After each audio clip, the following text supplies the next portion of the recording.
أعوذ بالله من الشيطان الرجيم. بسم الله الرحمن الرحيم. الحمد لله الذي لا تدركه الشواهد ولا تحويه المشاهد ولا تراه النواظر ولا تحجبه السواتر، الدال على قدمه بحدوث خلقه على وجوده وباشتباه من لا شبه له، الذي صدق في ميعاده وارتفع عن ظلم عباده وقام بالقسط في خلقه وعدل عليهم في حكمه، تقدست أسماؤه وتطهرت آلاؤه، لا يسأل عما يفعل وهم يسألون.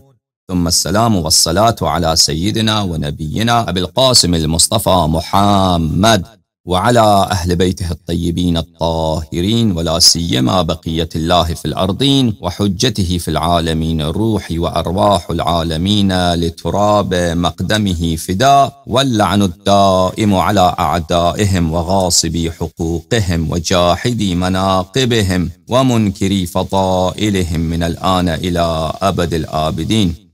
فأعوذ بالله من الشيطان الرجيم. يا أيها الرسول بلغ ما أنزل إليك من ربك وإن لم تفعل فما بلغت رسالته والله يعصمك من الناس إن الله لا يهدي القوم الكافرين. صدق الله العلي العظيم. اللهم صل على محمد وآل محمد. اللهم كن لوليك الحجة ابن الحسن صلواتك عليه وعلى آبائه في هذه الساعة وفي كل ساعة وليا وحافظا وقائدا وناصرا ودليلا وعينا، حتى تسكنه أرضك طوعا وتمتعه فيها طويلا طويلا طويلا برحمتك يا أرحم الراحمين. اللهم صل على محمد وآل محمد وعجل فرجهم الشریف. میرے معزز ناظرین، السلام علیکم ورحمۃ اللہ تعالی وبرکاتہ. امید رکھتا ہوں کہ جہاں بھی آپ ہیں اور اس پروگرام کو آپ دیکھ رہے ہیں انشاءاللہ تبارک و تعالی خیریت سے ہوں گے، اور اللہ تعالی ہمیں اور آپ کو اہل بیت طاہرین علیہم الصلاۃ والسلام، بہترین شیعوں میں اہل بیت طاہرین علیہم الصلاۃ والسلام کہ بہترین محبین میں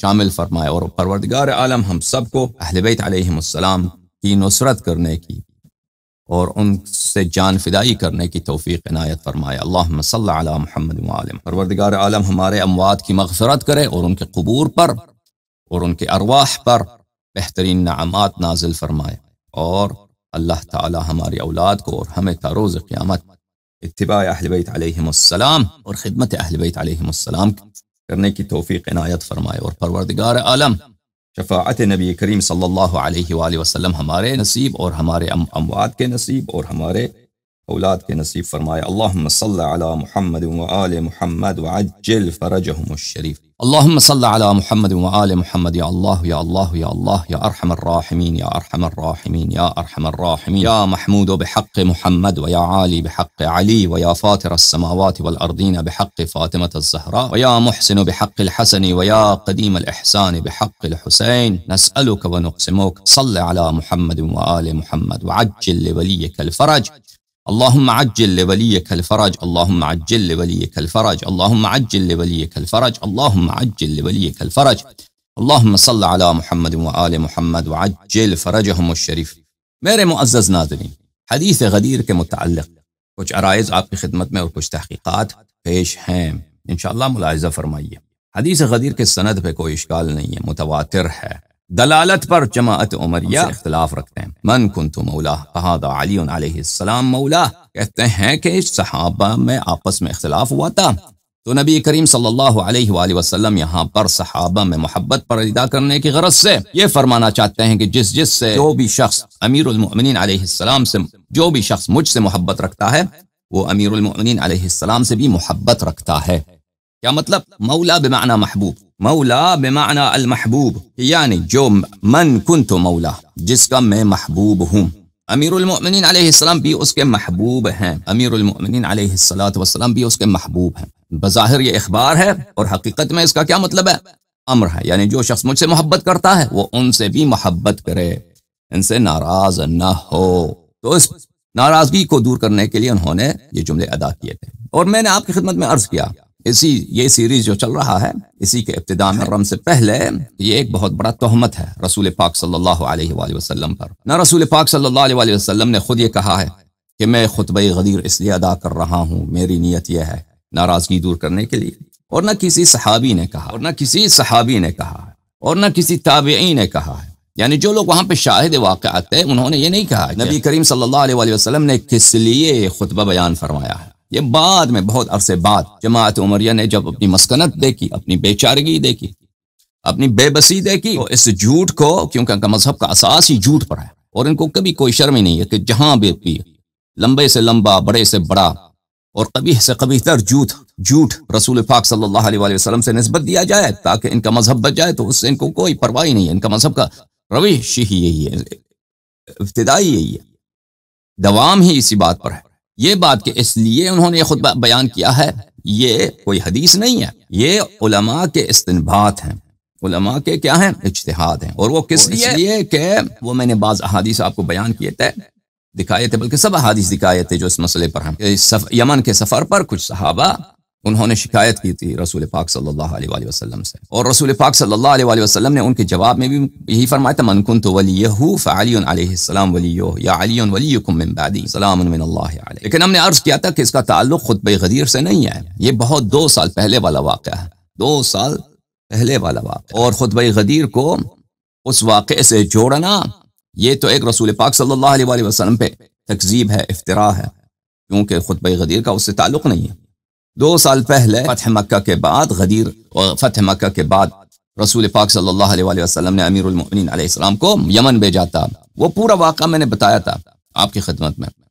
تو وہ ایک دوسرا واقعہ ہے، اس کو غدیر سے جوڑنا وہ ایک غلط بات، اور غدیر بعد میں واقع پیش آیا ہے۔ اس طرح نہیں ہے کہ رسول پاک صلی اللہ علیہ وسلم 2-3 سال ٹھہرے اور 2-3 سال کے بعد ان کو یاد آ گیا کہ بھئی یہاں پہ کوئی ناراضگی ہے، اس کو دور کرتے ہیں تو خطبہ غدیر بیان کرتے ہیں، بلکہ ان سب احادیث میں ہیں۔ جو ہی صحابہ نے اپنا منہ کالا کیا اور امیر المؤمنین سید المسلمین سلام اللہ علیہ سے انہوں نے شکایت کی، تو فی المجلس اسی وقت رسول پاک صلی اللہ علیہ وآلہ وسلم نے غضب کا اور شدید غضب کا اظہار فرمایا اور کہا کہ من کنت مولا فعلی علیہ السلام مولا، اور اغلب خطبوں احادیث میں یہ ہے من کنت ولیہ فعلی علیہ السلام ولی۔ ٹھیک ہے عزیزوں، اور اس میں بھی بات یہ ہے کہ مولا کے بھی نقطہ یاد رکھیے عزیزوں کہ مولا محبوب کے معنوں میں آتے ہی نہیں ہیں۔ مولا یعنی کتب لغت میں ہم نے دیکھا، اصطلاح استعمال عرب میں ہم نے دیکھا، مولا محبوب محب کے معنوں میں آتا ہے، محبوب کے معنوں میں نہیں آتا۔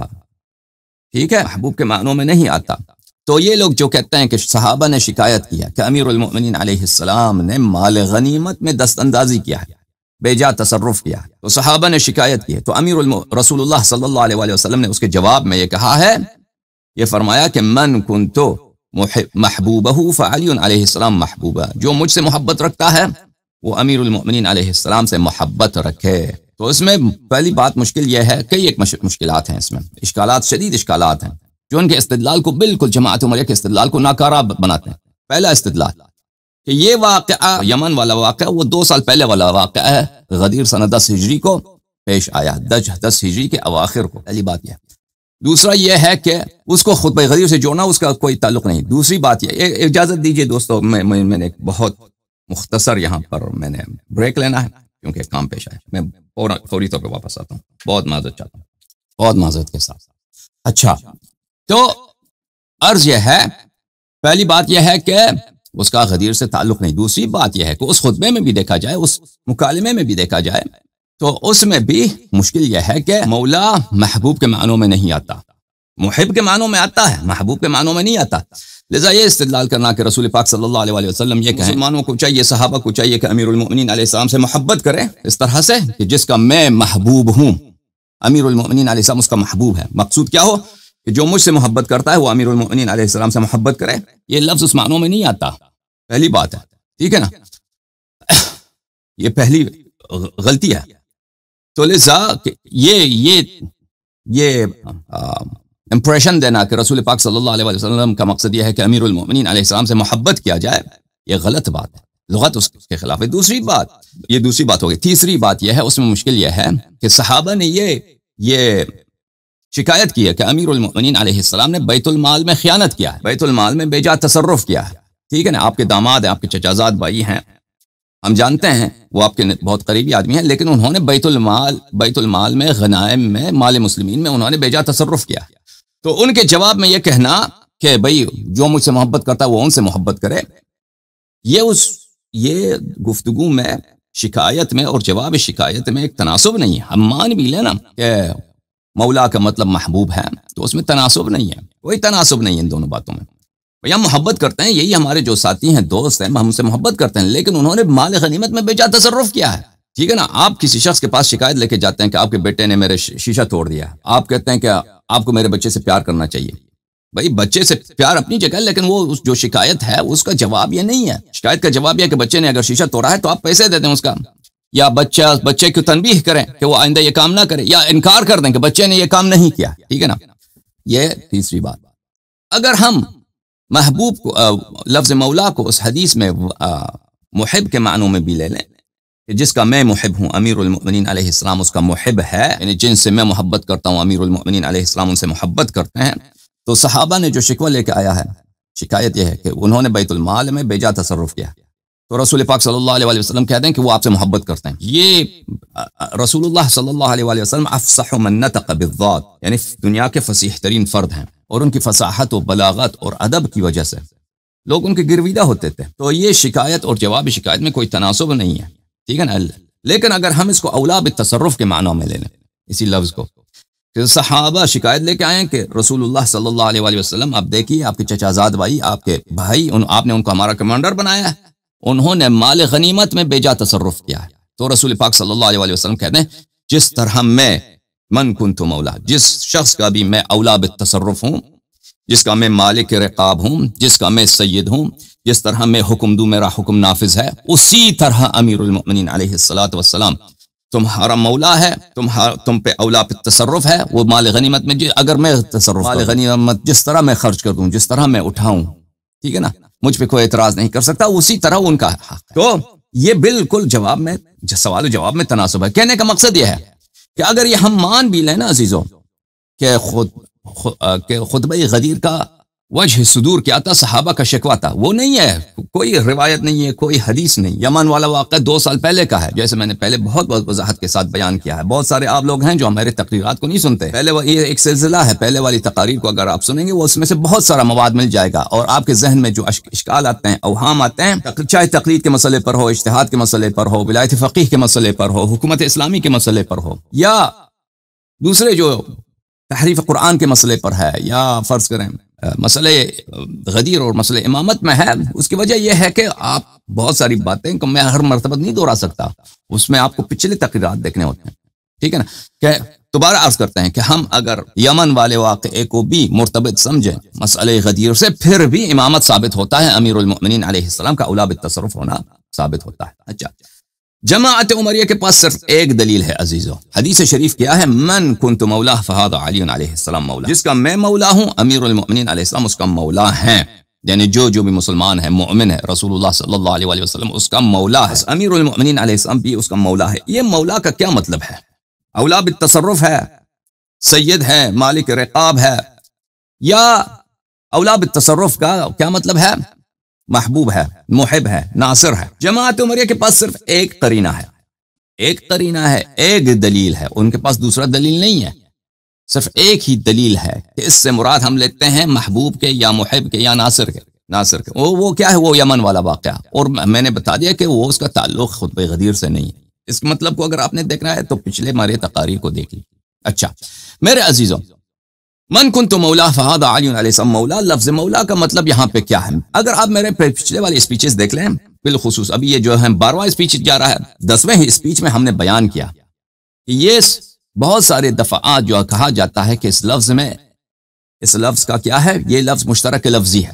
وہ مشترک لفظی نہیں ہوا تھا، وہ لوگوں کا اوہام ہوتا ہے لفظ کے مجازی معانی میں اور اس کے حقیقی معانی میں، اس میں وہ خلط کر جاتے ہیں اور یہ سمجھتے ہیں کہ اس لفظ کے بہت سارے معنی ہیں، در حال کہ اس لفظ کا ایک ہی معنی ہے. اس اسپیچ میں ہم نے آپ کے لیے واضح طور پہ بیان کیا تھا، دلائل لے کے آئے تھے کہ لفظ مولا کا ایک ہی معنی ہے، اور وہ ہے اولا بالشیء.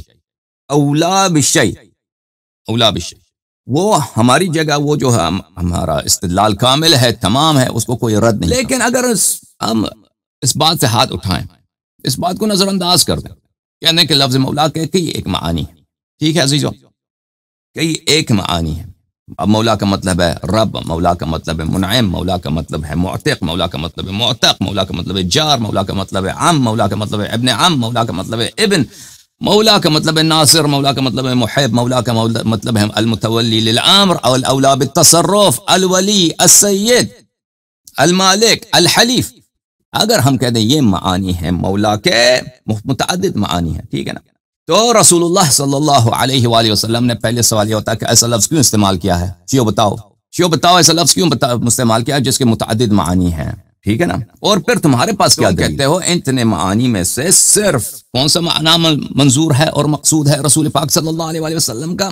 وہی معنی جس سے امامت ثابت، جس سے سیادت ثابت ہوتا ہے، جس سے خلافت ثابت ہوتا ہے، جس سے ان کا مساوات مع الرسول صلی اللہ علیہ وآلہ وسلم ثابت ہوتا ہے، کہ جس طرح رسول اللہ صلی اللہ علیہ وآلہ وسلم احق بالتصرف ہیں، اولا بالتصرف ہیں، اولا بالطاعہ ہیں، اسی طرح امیر المؤمنین علیہ السلام احق بالتصرف اولا بالطاعہ ہیں۔ یہ معنی کہاں سے تم لے کے آتے ہو؟ تو اس کا جواب دینا۔ پہلی بات عزیزو، ان کا جو پہلا سوال ہے، دیکھیں عزیزو، کہ رسول اللہ صلی اللہ علیہ وآلہ وسلم نے ایسا لفظ کیوں استعمال کیا ہے؟ اس کا خطبہ غدیر جو ہے اس کا جواب بہت سارے جواب ہیں اس سوال کے۔ کیوں ایسا لفظ استعمال کیا ہے جس کے متعدد معانی، اور لوگوں کو کنفیوژن ہوتا ہے، لوگوں کو پتہ نہیں چلتا کہ رسول پاک صلی اللہ علیہ وآلہ وسلم کا مقصود کیا ہے۔ اس کے جوابات کئی ہیں۔ ایک جواب یہ ہے کہ رسول پاک صلی اللہ علیہ وآلہ وسلم نے بہت سارے الفاظ استعمال کیے ہیں۔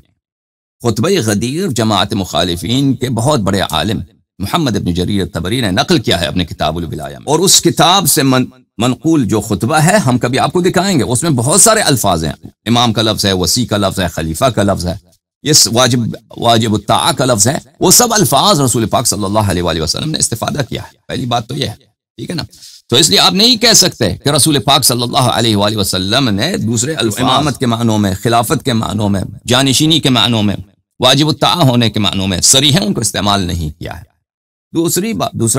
دوسرا جواب پچھلے تقریر یعنی 10ویں تقریر میں ہم نے بیان کیا تھا کہ اس لفظ کا ایک ہی معنی ہے، لفظ مولا کا ایک ہی معنی ہے، باقی معنی مجازی ہیں۔ وہ مولا کا کیا معنی ہے؟ اولا بالشیء۔ یہ دوسرا جواب، وہ 10ویں تقریر میں دیکھ لیں، اس کو ہم نے واضح طور پر کتابیں دکھا کر آپ کو بیان۔ تیسرا جواب یہ ہے عزیزو کہ مشترک لفظی جو ہے صرف کتابوں میں ہوتا ہے، استعمال کے وقت کبھی مشترک لفظی نہیں ہوتا، ٹھیک ہے نا، استعمال کے وقت کبھی مشترک لفظی نہیں ہوتا، کیونکہ کلام سے پتہ چل جاتا ہے کہ اس کا مقصود و مرام کیا ہے۔ میں آپ کو کچھ مثالیں دکھاتا ہوں۔ پہلی زبان میں کچھ علماء کے کلام دکھاتا ہوں میرے عزیزو، ملاحظہ فرمائیے، یہ کتاب ہے المظہر للسیوطی، المظہر فی علوم اللغة وانواعها، تالیف عبد الرحمن السیوطی، چھاپ مکتبۃ التراث، الجزء الاول۔ یہ بہترین کتاب ہے عربی ادب میں۔ صفحہ نمبر 397 میں سیوطی فرماتے ہیں، ان کلام العربی یصحح بعضه بعضا، عرب کا کلام اس کی شان یہ ہے، اس کی خاصیت یہ ہے کہ ایک کلام کا ایک حصہ دوسرے حصے کی تصحیح کرتا ہے، اس کی مراد کی وضاحت کر دیتا ہے، ویرتبط اوله بآخره، اور اس کا ابتداء اس کے انجام سے مرتبط ہوتا ہے، ولا يعرف معنى الخطاب منه الا باستيفائه واستكمال جميع حروفه، اور خطاب کا معنی اور کسی کے الفاظ کے معنی اس وقت تک پتہ نہیں چلتا جب تک اس کے پورے کلام کو دیکھا نہ جائے، اور اس کے سارے الفاظ جتنے ہیں ان کو دیکھا نہ جائے۔ فجاز وقوع اللفظ الواحدة على المعنيين المتضادين لأنها تتقدمها ويأتي بعدها ما يدل۔ پہلے اگلے صفحے جانے سے پہلے میں توضیح دوں تو سیوطی صاحب فرماتے ہیں کہ یہ جائز ہے کہ ایک لفظ جس کے دو متضاد معنی ہیں، اس کا استعمال کیا جائے، اور یہ بلاغت سے، اس سے اور اس کا فصاحت سے اور اس کے متکلم کے اپنے معانی کا اور اپنے مقاصد کو افادہ کرنے سے اس سے کوئی خلل نہ ہو۔ کیوں؟ لأنها تتقدمها ويأتي بعدها ما يدل على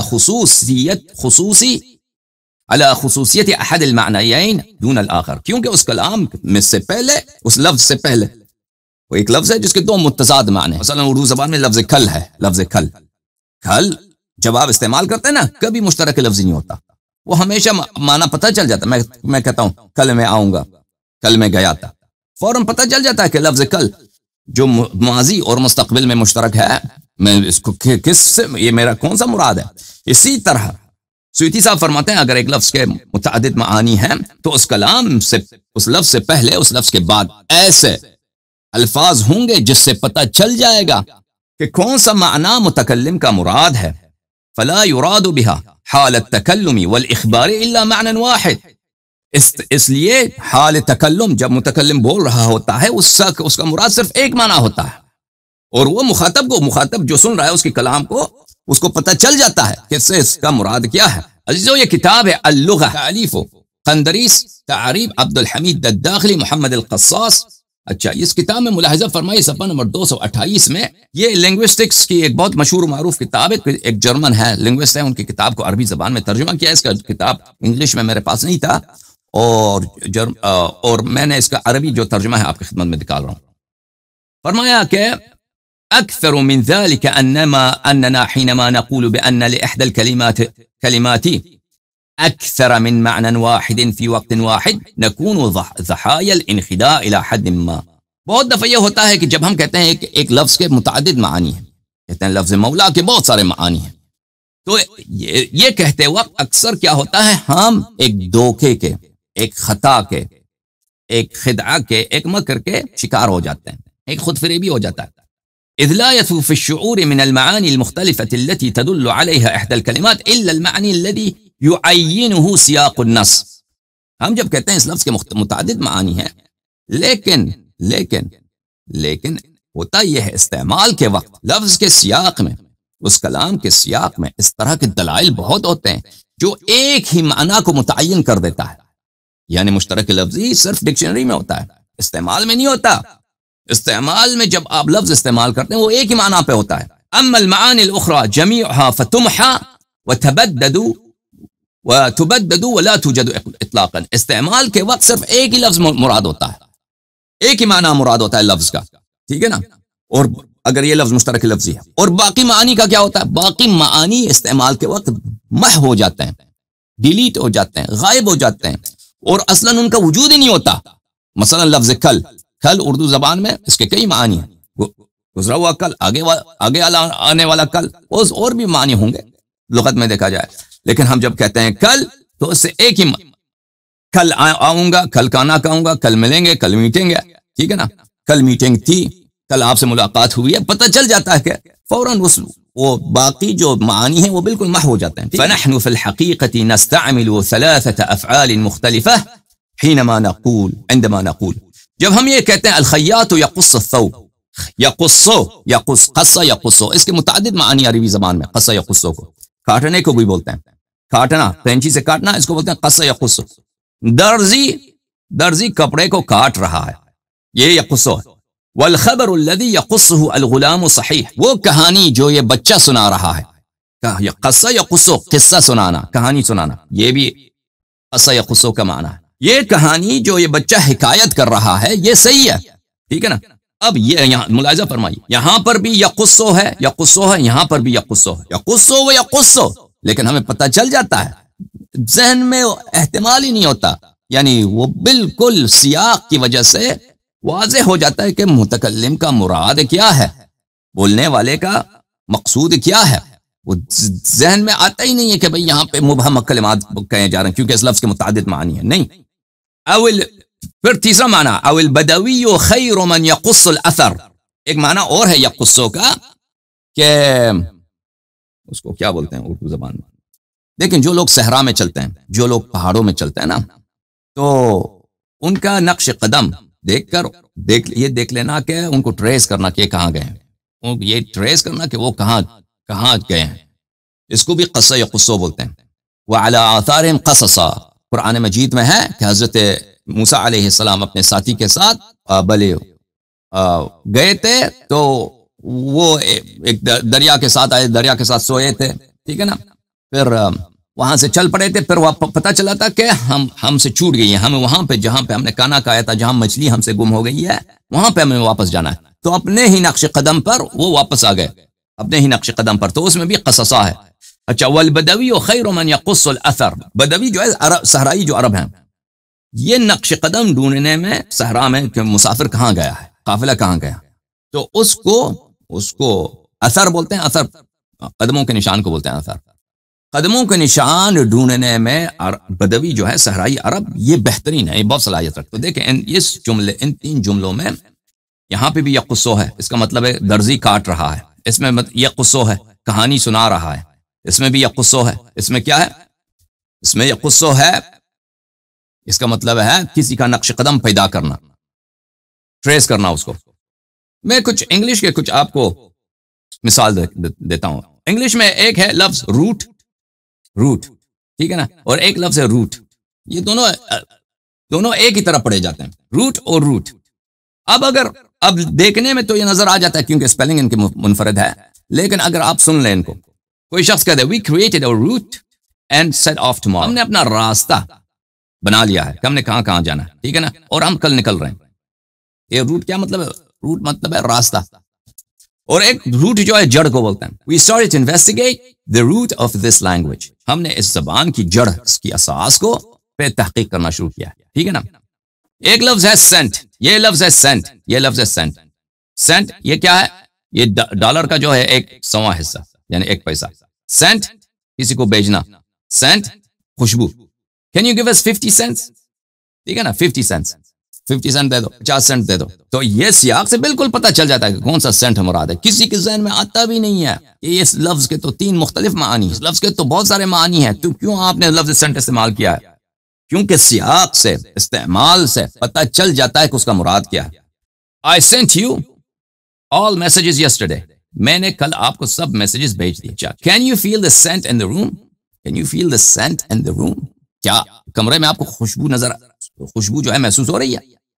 یہاں پہ ایک لفظ سینٹ، اس کے مختلف معانی ہیں، لیکن اگر آپ کسی انگریزی زبان میں ان جملوں کو بولیے تو کبھی اس کو سننے والے کو کبھی بھی ممکن ہی نہیں ہے کہ اس کو مشکل پیش آ جائے کہ وہ یہ متحیر ہو جائے کہ مجھے سمجھ نہیں آ رہا جناب کہ آپ کیا کہہ رہے ہیں، کیونکہ یہ لفظ مشترک لفظی ہے۔ کیوں؟ کیونکہ کلام میں واضح دلیل ہے، اور یہ واضح دلیل جو ہے بہت کم ہے، لیکن غدیر کے مقام پہ دلائل بہت زیادہ ہیں۔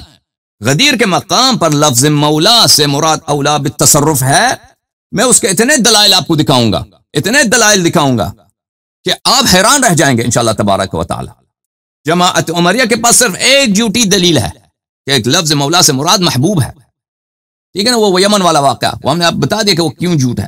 ہمارے پاس اتنے زیادہ دلائل ہیں کہ بے حساب۔ ملاحظہ فرمائیے یہاں پر میرے عزیزوں، لفظ سیل ہے اور سیل ہے، یہ دونوں ایک ہی جیسے بولے جاتے ہیں، سیل، لیکن ان میں معانی میں بڑا اختلاف ہے۔ اور لیکن یہ اگر جملے میں استعمال کیا جائے نا، سیلز آلویز رینیو دمسیلز، آپ کے بدن میں جو سیل ہے، بایولوجیکل جو اینٹیٹیز ہیں، سیلز ہیں، وہ ہمیشہ رینیو ہو جاتے ہیں، دوبارہ احیا ہو جاتے ہیں، ٹھیک ہے نا، تجدید ہو جاتے ہیں۔ There is a decrease in the sale of our store this month۔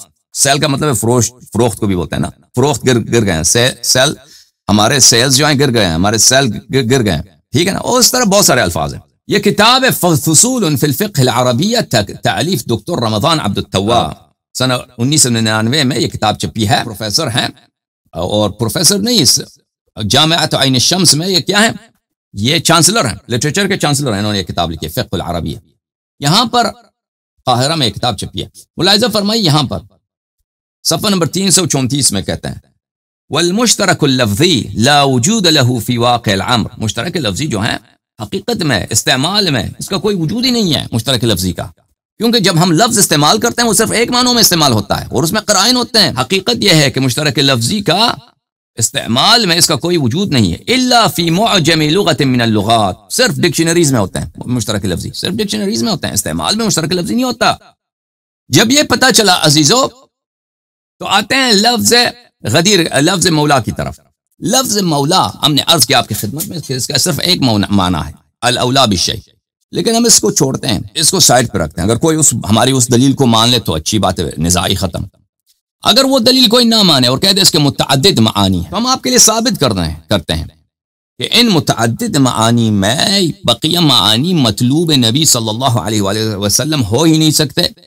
صرف وہی معنی جس سے امامت، جس سے خلافت، جس سے وجوب طاعت، جو شیعوں کا عقیدہ ہے سید المسلمین علیہ الصلوۃ والسلام کے متعلق، وہی ثابت ہوتا ہے، صرف وہی ہو سکتا ہے جو مقصود نبی صلی اللہ علیہ وآلہ وسلم ہو، اور اس کے لیے ہمارے پاس بہت سارے دلائل۔ تو اس سے پہلے نظر دوڑاتے ہیں کہ لفظ مولا کے لیے کون کون سے معانی مذکور ہیں کتب لغت میں. ملاحظہ فرمائیے عزیزو، کتب لغت میں ہم نے دیکھا، علامہ آمینی رحمہ اللہ نے بھی اپنے کتاب غدیر میں نقل فرمایا ہے کہ یہ معانی مذکور ہیں. حقیقت میں اس کا ایک ہی معنی ہے الاولا بالشیء، لیکن ہم اس کو چھوڑتے ہیں، کہتے ہیں یہ معانی مذکور ہیں. وہ کون سے معانی ہیں عزیزو؟ الرب.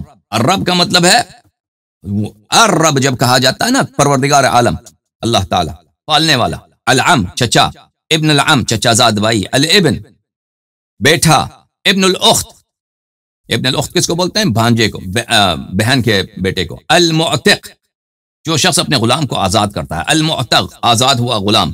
العبد غلام. المالک جو کسی کا مالک ہے، غلام کا جو مالک. التابع پیروکار. المنعم علیہ جس شخص پہ آپ احسان کرتے ہیں، ایک شخص ہے اس پہ کوئی احسان کرتے ہیں، المنعم علیہ. الشریک وہ کسی کا شریک ہوتا ہے، کسی کاروبار میں گیا، کسی پراپرٹی میں. الحلیف معاہد ہوتا ہے، معاہدہ کیا ہوا ہے آپ کے ساتھ، حلف ائتلاف ہے آپ کے ساتھ، اس کو ایک قبیلہ دوسرے قبیلے کے ساتھ جیسے حلیف ہوتے تھے. الصاحب ہم صحبت ساتھی. الجار پڑوسی. النزیل مہمان. السحر داماد. القریب جو آپ کے قریبی آدمی ہے، ایک ساتھ آدمی ہے، قریب رہتا ہے، فزیکلی یا روحانی طور پر قریب ہے. المنعم جو کسی شخص پہ احسان کرتا ہے، ایک تا منعم علیہ جس پہ احسان کیا گیا ہے اور جو احسان کرتا ہے. العقید العقید بولتے ہیں جس شخص کے ساتھ آپ کا کوئی کانٹریکٹ ہے، کوئی کانٹریکٹ ہے اس کے ساتھ وہ. الولی سرپرست.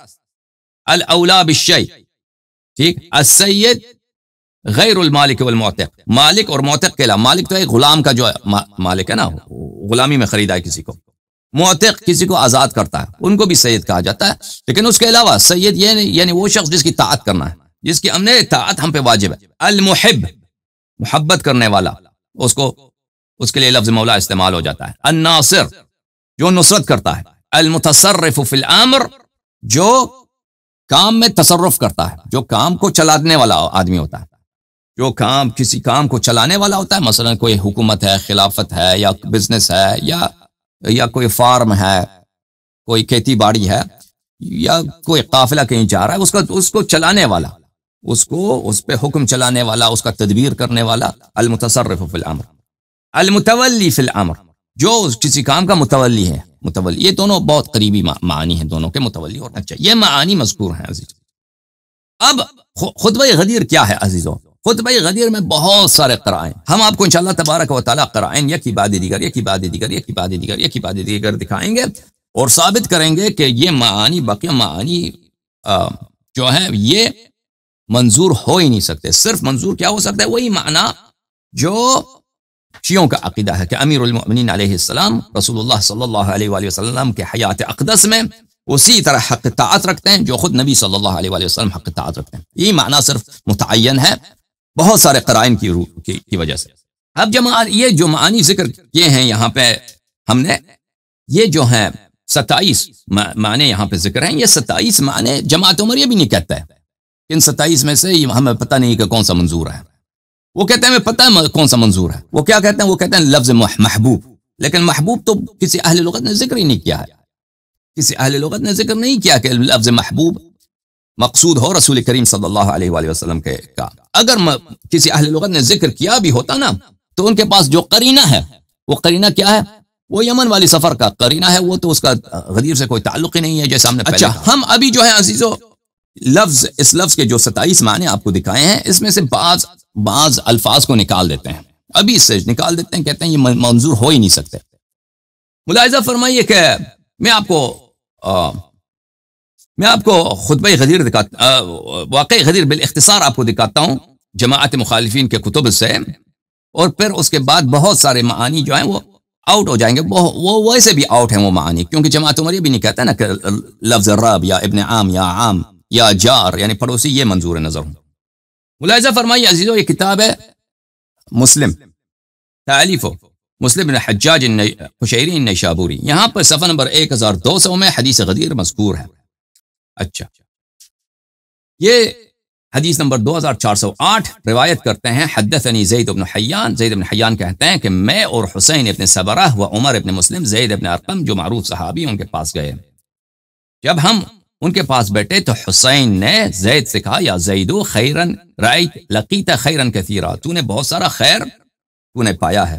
رأیت رسول اللہ صلی اللہ علیہ وآلہ وسلم، تجھے یہ شرف ہے کہ نبی کریم صلی اللہ علیہ وآلہ وسلم کو تو نے رؤیت کیا ہے، زیارت کیا ہے، اور ان کی حدیث کو تم نے سنا ہے، غزوات میں تو نے شرکت کی ہے، اور وصلیت خلفہ ان کے پیچھے تو نے نماز پڑھی ہے.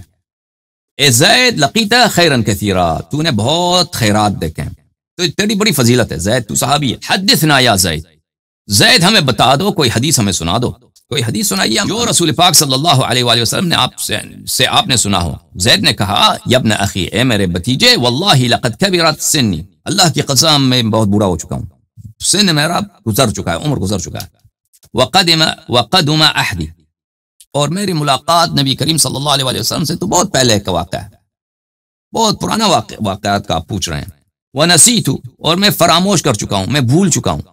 بعض الذي كنت اعي من رسول اللہ صلی اللہ علیہ وآلہ وسلم، ایسی باتیں جو میں نے رسول پاک صلی اللہ علیہ وآلہ وسلم سے میں نے سیکھی تھیں. اعی وعی، اچھی طرح سے سیکھنا. تو میں نے جو چیزیں رسول پاک صلی اللہ علیہ وسلم سے سیکھی تھی، بہت ساری چیزیں میں بھول چکا ہوں، ٹھیک ہے نا. فما حدثتكم فقبلوا، جو میں آپ کو حدیث یہاں پہ سناؤں اس کو قبول کرو، ٹھیک ہے نا. وما لا فلا تكلفوني، اور جو میں نہ سناؤں اور میں نہ سناؤں تو مجھے زحمت نہ دینا، مجھے زحمت نہ دینا کہ بھائی سناؤ، جو میں نہ سنا سکوں اس کو مجھے زحمت نہ. ثم قال، پھر زید نے کہا کہ رسول پاک صلی اللہ علیہ وآلہ وسلم قام، ایک دن وہ یوما فینا خطیبا، ایک دن وہ ہمارے درمیان خطبہ دینے کے لیے وہ کھڑے ہو گئے. بماء یدعا خما، ایک پانی ہے جس کو خم کہا جاتا ہے، جس کو پانی ہے وہاں پانی کی ندی ہے، پانی کے تالاب ہے، جو بھی ہے وہ غدیر ہے، غدیر بولتے ہیں تالاب کو، ٹھیک ہے نا. تو وہاں پہ وہ اس پانی کو جس کو خم کہا جاتا ہے، بین مکہ والمدینہ، مکہ اور مدینے کے راستے میں. پھر انہوں نے حمد الہی بجا لائی اور ثنا الہی، وعظ وذکر، اور انہوں نے موعظہ کیا اور ذکر کیا. ثم قال اما بعد، اور پھر رسول پاک صلی اللہ علیہ وسلم نے کہا الا ایھا الناس فانما انا بشر یوشک ان یاتی رسول ربی فاجیب، اے لوگو بہت جلد ہوگا کہ میں مرنے والا ہوں، بہت جلد ہوگا کہ میں مر جاؤں گا، میری وفات ہوگی، اور اللہ تعالیٰ کی جانب سے فرشتہ موت آئے گا اور میں اجابت کروں گا اللہ کی دعوت کو، موت کی جو دعوت ہے اس کو اجابت کروں گا. وانا تارکم فیکم ثقلین، اور میں تمہارے درمیان ثقلین چھوڑ کے جا رہا ہوں. پھر باقی جو کلام ہے زید بن ارقم کا. تو حدیث غدیر جو ہے زید بن ارقم نے الفاظ من کنت مولا نقل نہیں کیا، لیکن مسلم میں اس کا ذکر ہے. اچھا، یہ حدیث آپ نے دیکھ لیا. ایک اور حدیث آپ کو دکھاتا ہوں. یہ کتاب ہے المستدرک علی الصحیحین للحاکم النیسابوری، چھاپ دار الفکر، جزء الرابع. یہاں پہ ملاحظہ فرمائیے صفحہ نمبر 253 میں، صفحہ نمبر 6381 میں. اچھا، 6381. وافقہ الذہبی الناصبی فی التلخیص قال صحیح. ذہبی نے بھی کہا ہے کہ یہ حدیث صحیح ہے، یہ حدیث صحیح ہے، ٹھیک ہے نا. تلخیص مستدرک. یہ بھی زید بن ارقم سے، زید بن ارقم نے کہا خرجنا مع رسول اللہ صلی اللہ علیہ وآلہ وسلم. ایک اور واقعہ ہے زید بن ارقم کا، یعنی وہی حدیث نہیں ہے جو مسلم میں جن لوگوں نے روایت کی ہے، اور واقعہ ہے، اور لوگوں نے روایت کی. ہم رسول پاک صلی اللہ علیہ وآلہ وسلم کے ساتھ سفر میں تھے، حتی انتہینا الی غدیر خم، اور ہم پہنچ گئے غدیر خم کو. فامر بروح فکسح، رسول پاک صلی اللہ علیہ وآلہ وسلم نے حکم دیا کہ ان درختوں کے نیچے جو جگہ ہے اس کو جھاڑو دیا جائے، جھاڑو دیا گیا. فی یوم، اور بہت، ما اتی علینا یوم کان اشد حرا منہ، اور اس جیسا گرم دن ہم نے دیکھا نہیں تھا، بہت سخت گرمی کا عالم تھی. رسول پاک صلی اللہ علیہ وآلہ وسلم نے ہمیں روک دیا اور فرمایا کہ یہاں پہ جھاڑو لگاؤ. جھاڑو لگایا ہم لوگوں نے، اور وہ دن بڑا سخت تھا، اس جیسا. فی یوم ما اتا علینا، اس جیسا گرم دن، کان اشد حرا منہ، کہ اس سے گرم تر میری زندگی میں نے اس جیسا دن نہیں دیکھا، ہم پر اس سے زیادہ گرم تر دن نہیں آیا، یعنی نہایت سخت گرمی. حالانکہ غدیر کا جو واقعہ ہے یہ نوروز کے دن پیش آیا ہے. نوروز کے دن، نوروز اسپرنگ میں ہوتا ہے، نوروز موسم بہار میں ہوتا ہے، لیکن عرب میں بہت گرمی ہوتی ہے عزیزوں. عرب میں، مکہ میں سردیوں میں بہت گرمی ہوتی ہے، اور پھر مارچ کا مہینہ، مارچ کے اواخر میں تو گرمی بہت شدید ہوتی ہے. تو یہ زید بن ارقم کا اپنا کلام ہے، ٹھیک ہے نا. کہ اور جب انسان پہاڑی میں ہوتا ہے، پہاڑیوں کے درمیان ہوتا ہے اور پہاڑی گرم ہو جاتا ہے نا، عرب کے پہاڑی آپ نے دیکھے ہیں کس طرح وہاں پہ سب پتھر ہی پتھر ہے، نہ درخت نہ کچھ بھی نہیں ہے، تو وہاں پر بہت گرمی بہت شدید ہوتی ہے، اور ریتی بھی گرم ہو جاتا ہے تو لو ہی نکلتی ہے، وہ بہت گرمی ہوتی ہے۔ تو پھر رسول پاک صلی اللہ علیہ وآلہ وسلم نے وہاں پہ خطبہ دیا اور فرمایا کہ میں ابھی مرنے والا ہوں، اور وغیرہ وغیرہ وغیرہ، اور اس میں یہ ہے کہ اس خطبے میں فَمَنْ كُنْتُ مَوْلَا فَعَلِيٌّ علیہ السلام مولا، تو وہ آ جائے گا انشاءاللہ زیادہ تفصیل کے ساتھ۔ اچھا، یہ دوسرا واقعہ۔ ایک تیسرا میں آپ کو سناتا ہوں، المسند لأحمد بن حنبل، تعلیف احمد محمد شاکر، تعلیف احمد اور تحقیق احمد محمد شاکر کی، جزء ثانی، چاپ دار الحدیث۔ یہاں پہ ملاحظہ فرمائیے صفحہ نمبر 18 میں حدیث نمبر 950، حدیث نمبر 950 اسناد صحیح، یہ صحیح حدیث ہے، ٹھیک ہے نا۔ نشد زید بن یثیع فرماتے ہیں کہ نشد علی علیہ السلام الناس فی الرحبہ، رحبہ کوفے کے باہر علاقہ ہے، کہ سید المسلمین امیر المؤمنین علیہ السلام نے کوفے کے باہر لوگوں کو قسم دیا، لوگوں کو انہوں نے قسم دی، من سمع رسول اللہ صلی اللہ علیہ وآلہ وسلم یقول یوم غدیر خم الا قام، کہ جس نے بھی خطبہ غدیر، حدیث غدیر، رسول پاک صلی اللہ علیہ وآلہ وسلم روز غدیر سنا ہے، وہ کھڑے ہو جائے، یہاں پہ شہادت دے دے۔ قال زید بن یثیع کہتے ہیں فقام من قبل سعید ستہ، سعید کے جانب سے، جہاں پہ سعید بیٹھے تھے وہاں سے 6 لوگ، ومن قبل زید ستہ، اور جہاں پہ زید بیٹھے تھے وہاں سے 6 لوگ کھڑے ہو گئے۔ اچھا، فشہدوا، پر انہوں سب نے شہادت دی، انہم سمعوا، کہ انہوں نے سنا ہے، رسول اللہ صلی اللہ علیہ وآلہ وسلم یقول لعلی علیہ السلام یوم غدیر خم، امیر المؤمنین علیہ الصلوۃ والسلام کے متعلق فرمایا انہوں نے روز غدیر، الیس اللہ اولا بالمؤمنین، کیا اللہ تعالی مؤمنین کے نفوس پہ اولا نہیں ہے، اولا نہیں ہے، اللہ کو حق اختیار ہے، حق تصرف۔ قالوا بلا، سب نے کہا جی ہاں۔ قال اللہم من کنت مولا فعلی علیہ السلام مولا، جس کا میں مولا ہوں، اے اللہ امیر المؤمنین علیہ السلام بھی اس کا مولا ہے، اللہم والی من والا وعاد من عادہ، یہ حدیث۔ اچھا، ہم نے یہ 3 احادیث آپ کو پیش کی، اب آج جاتے ہیں نا، یہ احادیث جب پیش کی تو بہت سارے الفاظ جو ہے نا، جو لفظ مولا کے لیے ذکر ہیں، ان کو ایکسکلوڈ کرنے کے لیے، تاکہ آپ کو پتہ چل جائے کہ یہ بقیہ معانی منظور نظر نہیں ہو سکتے۔ ہم نے کون سے الفاظ بتائے تھے آپ کو کہ ہیں لفظ غدیر کے، لفظ مولا کے یہ الفاظ تھے، ٹھیک ہے نا، 27 الفاظ، الرب، العام، ابن العام، ابن الابن، ابن الاخت،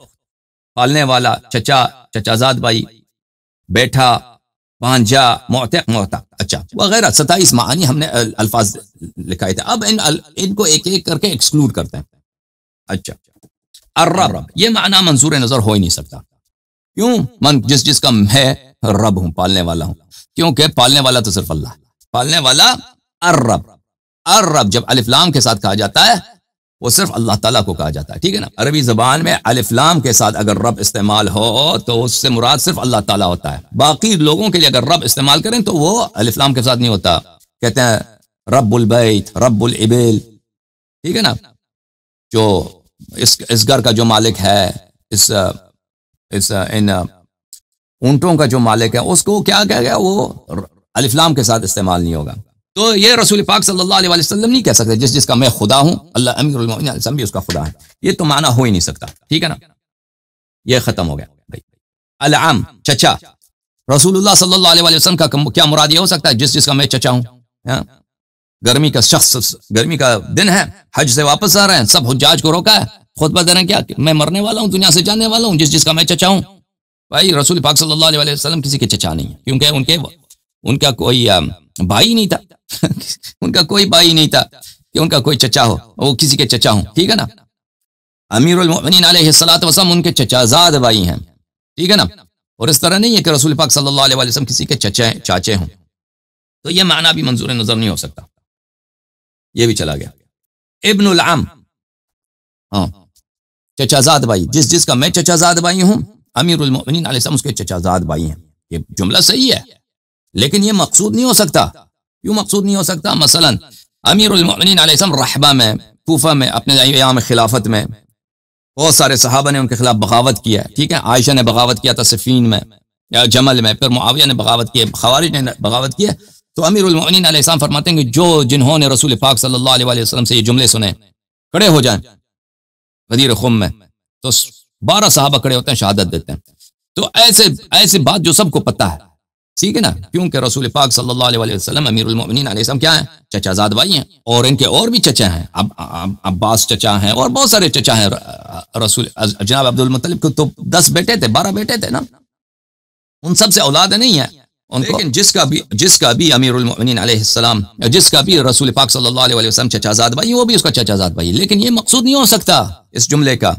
کیوں؟ کیونکہ پیغمبر صلی اللہ علیہ وسلم گرمی کے حالت میں سب طوائف کو روک دیں وہاں پر اور کہہ دیں کہ میں تو دنیا سے جانے والا ہوں، میں تو مرنے والا ہوں، میں تمہارے درمیان ثقلین کو چھوڑ کے جا رہا ہوں، اس کی اتباع کرو تو تم کبھی گمراہ نہ ہو جاؤ گے، اور ہاں امیر المؤمنین علیہ السلام میرے چچا زاد بھائی ہیں، جو بھی میرا چچا زاد بھائی ہے یہ بھی اس کے چچا زاد بھائی۔ مسخرے والی بات ہے، ٹھیک ہے نا، وہ تو سب کو پتہ ہے کہ کہنے کی بات ہی نہیں ہے، ٹھیک ہے نا، یہ معنی پھر نہیں ہو سکتا۔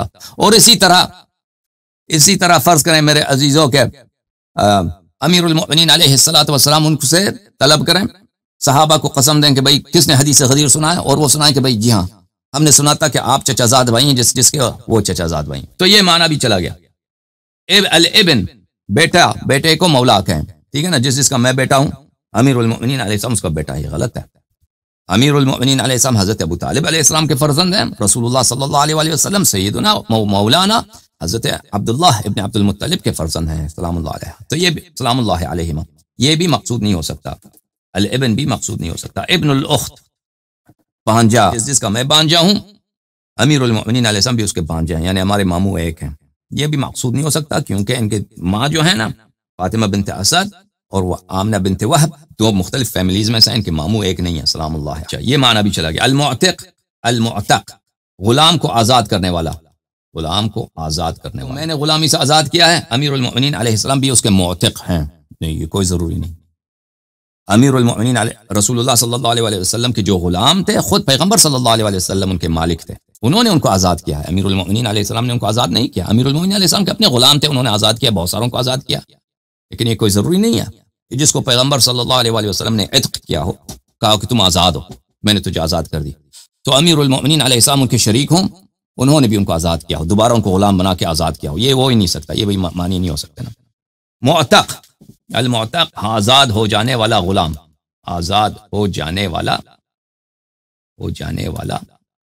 وہ غلام، پیغمبر صلی اللہ علیہ وسلم کسی کے غلام تھے ہی نہیں، تو یہ تو معنی ہو ہی نہیں سکتا نا کہ جس نے مجھے آزاد کیا اس نے امیر المؤمنین علیہ السلام کو بھی آزاد کیا۔ العبد غلام، پیغمبر صلی اللہ علیہ وسلم کہتے ہیں کہ میں جس کا میں بھی غلام ہوں، امیر المؤمنین علیہ السلام بھی اس کے غلام ہیں، پیغمبر صلی اللہ علیہ وسلم کے بھی غلام تھے ہی نہیں، امیر المؤمنین علیہ السلام بھی غلام نہیں تھے، تو یہ بھی معنی نہیں ہو سکتا۔ مالک بھی نہیں ہو سکتا کہ جس کا میں مالک ہوں، یعنی پیغمبر صلی اللہ علیہ وسلم کی اگر کوئی کنیز ہے، کوئی غلام ہے، ٹھیک ہے نا، امیر المؤمنین علیہ السلام بھی اس کے مالک نہیں ہے۔ پیغمبر صلی اللہ علیہ وسلم اگر کسی چیز کے مالک ہیں، وہ خود مالک ہیں، وہ بعد میں دے دیں امیر المؤمنین علیہ السلام کو الگ بات ہے، ٹھیک ہے نا، لیکن وہ ملکیت جو ہے وہ پیغمبر، بس ایک قمیض ہے، پیغمبر صلی اللہ علیہ وسلم کی قمیض ہے، ٹھیک ہے نا، وہ ان کی ملکیت۔ التابع پیروکار، پیغمبر صلی اللہ علیہ وسلم کسی کے پیروکار تھے نہیں، تو یہ تو گنتی میں نہیں آتا نا۔ اچھا، المنعم علیہ، جس پہ احسان کیا جاتا ہے، یعنی جس کا میں احسان، مجھ پہ احسان ہے، امیر المؤمنین علیہ السلام پہ بھی اس کا احسان ہے، یہ بھی معنی نہیں ہو سکتا، اور جماعت عمریہ اس کا ادعا بھی نہیں کرتے کہ یہ معانی منظور ہیں۔ اسی طرح شریک، اسی طرح لفظ شریک کہ اگر پیغمبر صلی اللہ علیہ وسلم کسی کے ساتھ کسی مال میں شریک ہوں، یہ تو ثابت ہی نہیں کہ کسی کاروبار میں، کسی چیز میں، کسی پراپرٹی میں وہ کسی کے شریک رہے ہوں، یہ تو ثابت ہی نہیں ہے نا، تو امیر المؤمنین علیہ السلام بھی اس میں شریک ہوں، یہ منظور نہیں ہے بھائی۔ بہرحال اس میں وقت ضائع کرنے کی ضرورت نہیں ہے۔ حلیف، جو حلیف ہے نا، اگر پیغمبر صلی اللہ علیہ وسلم نے کسی قبیلے کے ساتھ وہ حلیف بنے تو سنہ 10 ہجری میں تو سب جتنے اختلافات ہیں وہ ختم ہو چکے تھے سنہ 10 ہجری میں، پہلی بات یہ ہے۔ دوسری بات یہ ہے کہ امیر المؤمنین علیہ السلام نے ان قبائل کے ساتھ کوئی حلف نہیں اٹھایا تھا، اگر کسی قبیلے کے ساتھ رسول اللہ صلی اللہ علیہ وسلم نے اختلاف کیا ہے تو سب مسلمان، کیونکہ رسول پاک صلی اللہ علیہ وسلم کے پیروکار ہیں، ان کی اختلاف کی وہ پاسداری کرتے ہیں، لیکن اس طرح نہیں ہے کہ وہ بھی اختلاف میں، اس حلف میں وہ شریک ہوں، ٹھیک ہے نا، اس طرح تو نہیں ہے کہ وہ بھی ایک پارٹی ہوں، وہاں پہ سگنیٹوری ہوں، وہاں پہ ان کی بھی دستخط ہو۔ سمجھ میں آ رہی بات آپ کو؟ الصاحب، جس کا میں بھی ساتھی ہوں، ہم صحبت ہوں، امیر المؤمنین علیہ السلام بھی ساتھی ہیں، یہ معنی منظور نظر کیوں نہیں ہو سکتا بھائی؟ بہت واضح ہے کہ رسول پاک صلی اللہ علیہ وآلہ وسلم اپنی موت کی خبر دے دیں کہ میں مرنے والا ہوں، ثقلین کی اتباع کرو، ٹھیک ہے نا، کہتے ہیں کہ جس کے ہم صحبت میں ہوں اور اس کے ساتھ بیٹھے ہیں، یہ بھی ان کے ساتھ بیٹھے ہیں. یہ بات نہیں بنتی بھائی. الجار پڑوسی اسی طرح، یہ سب غلط ہے. النزیل جس کا میں مہمان ہوں یہ بھی اس کے مہمان ہوں، یہ غلط. جس کا میں داماد ہوں یہ اس کے داماد، یہ بھی غلط. القریب جس کے میں قریب ہوں وہ بھی اس کے قریب ہے، یہ معنی نہیں ہو سکتا منظور نظر، ٹھیک ہے نا. المنعم جس پر میں نے احسان کیا ہے، امیر المؤمنین علیہ السلام نے بھی اس پہ احسان کیا، یہ منظور نظر نہیں ہو سکتا. مثلا آپ ایک جگہ گئے، رسول اللہ صلی اللہ علیہ وسلم نے آپ کو کوئی کپڑا دے دیا یا کوئی کھانا کھلایا، اس کا مطلب یہ نہیں کہ امیر المؤمنین علیہ السلام نے بھی آپ کو کھانا کھلایا، کوئی ضروری نہیں ہے. العقید یہ بھی حلیف کے معنوں میں آتا ہے، اس کا جواب دے چکے ہیں. الناصر جس کا میں نے نصرت کی ہے، امیر المؤمنین علیہ السلام نے اس کی نصرت کی ہے. جس کی میں نے نصرت کی ہے، امیر المؤمنین علیہ السلام نے اس کی نصرت کی ہے. ناصر کے معنوں میں لیں، ٹھیک ہے عزیزو. یہ کیوں معنی منظور نہیں ہو سکتا؟ کیونکہ کس کلام میں کوئی قرینہ نہیں ہے ایسا، خطبے میں، واقع غدیر میں کوئی ایسا قرینہ نہیں ہے کہ یہ منظور نظر ہو. پر یہ بھی ضروری بھی نہیں ہے کہ اگر رسول پاک صلی اللہ علیہ وسلم نے کسی کی نصرت کی ہو، مثلا امیر المؤمنین علیہ السلام کے ولادت سے پہلے نہیں، پیغمبر صلی اللہ علیہ وسلم نے اگر کسی پہ احسان کیا ہے، مثلا کہاں پہ کسی کے مدد کیا، یا امیر المؤمنین علیہ السلام کی ولادت کے بعد، اسلام کے بعد پیغمبر صلی اللہ علیہ وسلم نے کسی کو مثلا پیسے دیے ہیں، نصرت کیا، کسی کو کپڑے دیے ہیں، کسی کو غلامی سے آزاد کیا، سب نصرت ہیں بھائی. تو امیر المؤمنین علیہ السلام نے بھی اس کی نصرت کی ہوئی، کوئی ضروری نہیں، دلیل نہیں اس بات پہ، بلکہ یہ جملہ غلط ہو جاتا ہے. کیونکہ ایسے بہت سارے واقعات ملیں گے کہ کسی شخص پہ رسول پاک صلی اللہ علیہ وسلم نے احسان کیا ہے، نصرت کیا ہے، اور ثابت نہیں ہوتا کہ امیر المؤمنین علیہ السلام نے بھی وہ کیا. المحب جس کا میں محب ہوں، محبت کرتا ہوں، امیر المؤمنین علیہ السلام بھی ان سے محبت کرتے ہیں. جن سے میں محبت کرتا ہوں، امیر المؤمنین علیہ السلام، من کنت مولا، جس سے میں محبت کرتا ہوں، امیر المؤمنین علیہ السلام ان سے محبت کرتے ہیں. ٹھیک ہے، یہاں پہ قرینے کی ضرورت ہے. یہاں پہ قرینہ کیا ہے؟ حدیث غدیر میں پیغمبر صلی اللہ علیہ وآلہ وسلم نے سخت گرمی کے حالت میں مسلمانوں کو روکا ہوا ہے. سب سے پہلے اپنی موت کی خبر دے رہا ہے کہ میں مرنے والا ہوں، بہت جلد اللہ کی جانب سے ملک الموت آ جائے گا اور اللہ کی جانب سے پیغام لے کے آ جائے گا کہ آپ کو اللہ نے بلایا ہے اور میں اس کو دعوت کو قبول کروں گا، اور میں تمہارے درمیان ثقلین چھوڑ کے جا رہا ہوں، ان کی اتباع کرو تو کبھی گمراہ نہ ہو جاؤ گے. اللہ ہے اور اہل بیت طاہرین علیہم الصلاۃ والسلام ہے. اور پھر اس کے بعد کیا ہوتا ہے؟ امیر المؤمنین، جیسے ابھی مختصر میں نے دکھا نا، مختصر کہ امیر المؤمنین علیہ الصلوۃ والسلام اپنے دور خلافت میں، ٹھیک ہے نا، اس زمانے میں صحابہ کو قسم دیتے ہیں کہ کسی نے بھی خطبہ غدیر رسول پاک صلی اللہ علیہ وآلہ وسلم سے سنا ہو، وہ آ کے مجھے یہ شہادت دے، اور صحابہ شہادت دے دیں کہ ہم نے رسول پاک صلی اللہ علیہ وآلہ وسلم سے سنا ہے. اور یہ چیز کہ رسول پاک صلی اللہ علیہ وآلہ وسلم مسلمانوں سے محبت کرتے ہیں، اور یہ تو سب مسلمانوں کے لیے ثابت ہے. بھلے المؤمنون بعضهم اولیاء بعض، مؤمنین جو ہیں ایک دوسرے سے محبت کرتے ہیں، ایک دوسرے سے محبت کرتے ہیں، یہ تو سب مسلمانوں کے لیے ثابت ہے. تو اس میں کوئی خصوصیت نہیں ہے، کوئی خصوصیت نہیں ہے. اور یہ بات بہت ہی جو ہے سخیف اور بہت ہی کیا عرض کریں، ایک شخص بہت ہی سیریس بات کر رہا ہے نا کہ میں مرنے والا ہوں، دنیا سے جانے والا ہوں، میں تمہارا نبی ہوں، تمہارا پیغمبر ہوں، میں تمہارا لیڈر ہوں، ابھی تک میں تمہارا کام چلاتا رہا ہوں، ٹھیک ہے نا، اب میں ہمیشہ کے لیے تم سے خداحافظی کر رہا ہوں. اور پھر کہہ دے کہ بھائی جو وہی ایک صفت جو امیر المؤمنین علیہ الصلوۃ والسلام کے متعلق بتائی جو سب مسلمانوں میں ہے کہ مسلمان تو سب آپس میں محبت کرتے ہیں، جس سے میں محبت کرتا ہوں یہ بھی محبت کرتے ہیں. کلام میں کوئی وہ ربط نہیں بنتا اس کا. سمجھ میں آ رہی ہے نا بات آپ کو؟ اب عزیزو یہ معانی جب سب چلے گئے تو یہ معانی رہ جاتے ہیں: الاولا بالشیء، السید، الولی، المتصرف فی الامر، المتولی فی الامر، جو امامت کے معنوں میں ہیں. اور یہ معانی حدیث غدیر سے ثابت ہو جاتے ہیں. اولا بالشیء، بھلے سب سے اولا بالطاعہ، اولا بالتصرف. سید یعنی سید کس معنوں میں؟ اس شخص کی جس کی اطاعت واجب ہے. ولی جو سرپرست ہے مسلمانوں کی. متصرف فی الامر، متولی امر، جس کا میں متولی امر ہوں، جس کا میں سید ہوں، جس کا میں آقا ہوں. امیر المؤمنین علیہ الصلوۃ والسلام اس کے آقا ہیں. یہ ان معانی کے لیے ہم ثابت کریں گے، اس سے امامت ثابت ہو جاتا ہے. یہ معانی انشاءاللہ تبارک و تعالی میں اس کے لیے دلیل لا دیں گے، ٹھیک ہے نا. باقی معانی ہو ہی نہیں سکتے. اور جہاں تک لفظ محبوب کا تعلق ہے نا، اس کے لیے کوئی قرینہ اس کا اہل لغت نے ذکر ہی نہیں کیا ہے کہ مولا کا مطلب کیا ہوتا ہے، محبوب کے ہوتے ہیں. پہلی بات. اور اگر کوئی لفظ محب کہہ دے، لفظ ناصر کہہ دے، اس کے لیے کوئی قرینہ نہیں ہے. ہم بہت سارے قرائن لا دیں گے کہ یہ معانی منظور ہیں، جن کا حقیقت وہی ہے، اولا بالشیء ہے، ان سب کا رجوع کس کی طرف ہے؟ ان سب کا نچوڑ اولا بالشیء ہے، یہ معنی منظور نظر ہے. اچھا، جب یہ پتہ چل گیا عزیزوں، تو قرائن کا آغاز کرتے ہیں. وہ دلائل، وہ براہین جن کی وجہ سے ثابت ہو جاتا ہے، ٹھیک ہے نا، جن کی وجہ سے ثابت ہو جاتا ہے کہ یہاں پر لفظ مولا سے مراد کیا ہے؟ لفظ مولا سے مراد وہی معنی ہے جو ہم مراد لیتے ہیں، اولا بالشیء. میں ایک چیز دکھاؤں عزیزو، ایک شعر، عربی کا ایک شعر دکھا دوں، آپ کے لیے شاید مفید ہو. یہ کتاب دراسات فی فقہ اللغہ، تالیف ہے الدکتور صبحی الصالح. یہ وہی ہیں جنہوں نے، دکتور صبحی صالح، جنہوں نے نہج البلاغہ کی بھی تحقیق کیا. استاد فقہ اللغہ والاسلامیات فی کلیت الادب بالجامعہ اللبنانیہ. یہ پروفیسر ہیں فقہ لغت اور اسلامی علوم کے. کتاب سن 2009 میں چھپی ہے. صفحہ نمبر 308 میں یہ فرماتے ہیں، والسیاق هو الذي يعين احد المعاني المشتركه لللفظ الواحد. کہتے ہیں کہ سیاق اگر ایک لفظ کے متعدد معانی ہیں، جب جملے میں استعمال ہوتا ہے، خطبے میں استعمال ہوتا ہے، لیٹر میں آ جاتا ہے، آرٹیکل میں آ جاتا ہے، بک میں آ جاتا ہے، وہ سیاق سے پتہ چل جاتا ہے کہ کون سا لفظ مراد ہے. پھر وہ ایک مثال دیتے ہیں، یا ویح قلبی من دواعی الہوى اذ رحل الجیران عند الغروب. کہتے ہیں میرے دل میں بڑا درد ہے، شاعر کہہ رہا. اب دیکھیں یہاں پہ لفظ غروب ایک دفعہ استعمال ہوا ہے، پھر غروب کے کیا معنی ہے؟ یا ویح قلبی من دواعی الہوى اذ رحل الجیران عند الغروب. اے میرے دل میں عشق کی وجہ سے، محبت کی وجہ سے میرے دل میں کتنا درد ہے. دیکھو میرے پڑوسی جو تھے وہ مجھ سے فراق کر گئے، وہ یہاں سے دور چلے گئے، انہوں نے رخت سفر باندھ لیا. میرے پڑوسی جو تھے عند الغروب، غروب سے کیا مراد ہے؟ سن سیٹ کے وقت، سورج ڈوبنے کے وقت وہ میرے جو پیار تھے، میرے پڑوسی تھے، میرے ہمدم جو تھے، وہ چلے گئے. میرے دل میں کتنا اس بات کے لیے درد ہے. اتبعتهم طرفی وقد ازمعوا. میری آنکھ جو ہے، میری آنکھ ان کے پیچھے تکتی رہی.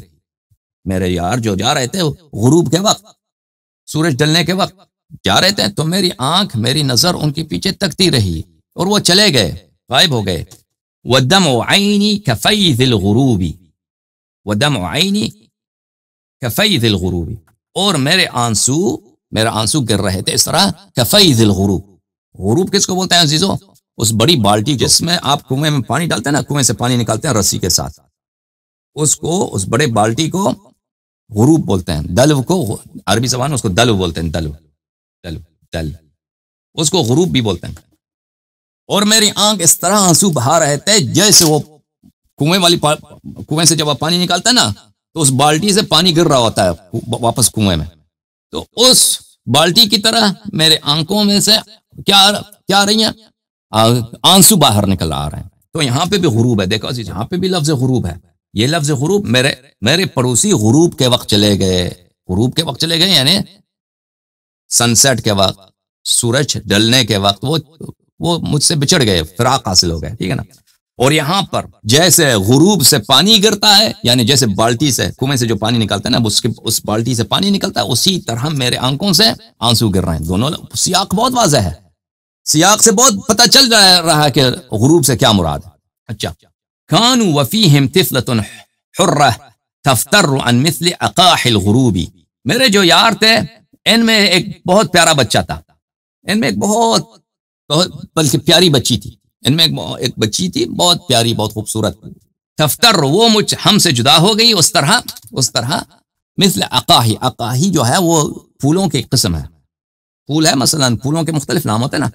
غروب بولتے ہیں وہ میدان جو بہت ہی نیچے ہو.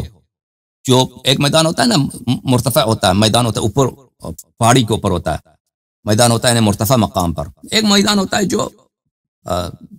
جو اترائی میں ہوتی ہے، اونچائی میں نہیں ہوتی، اترائی میں ہوتی ہے، وادی کے اترائی میں ہوتی ہے، تو اس کو غروب بولتے ہیں.